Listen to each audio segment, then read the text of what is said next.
ሽክ ምንላ መነሻ ቃሉ ሰርወ ቃሉ ከየት ነው? እኔ አሁን በቃ ሰምቼ ነው ግስ ነው ዛሬ ቂቅ ብለሃል አምሮብሃል ምናምን ይባል እኮ ምንድነው ተውሳከ ግስ ነው ታውላጠ ስም ነው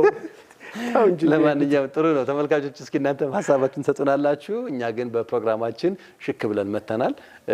ስለምትከታተሉን እጅግ አድርገን እናመሰግናለን መስጊዶችን ሽክ የሚያደርጉ ልጆች ጋር ጉዳይ አለን ሽክ ካንካይቀር ቀጥል ሰው በጣም ተቸግሯል ማለት ነው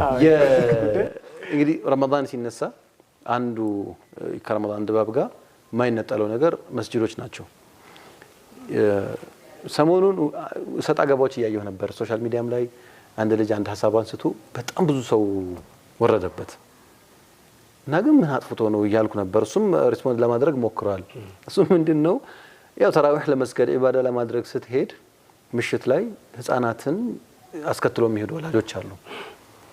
ህፃናት እየተደረገ ያለው ነገር በአግባቡ ስለማይገባቸው መስጂዱን በአንድ እግሩ ያቆሙታል እና ይረብሻሉ ይሯሯጣሉ ይተኛሉ ያንቀላፋሉ መስጂዱን በተለያዩ የእንትኖች ይበክሉታል ምናምን ስለዚህ እባካችሁ ልጆቻችሁን ወደ መስጂድ ይዛችሁ አትምጡ የሚል ሐሳብ ይሰነዘረ እንዳትለኝ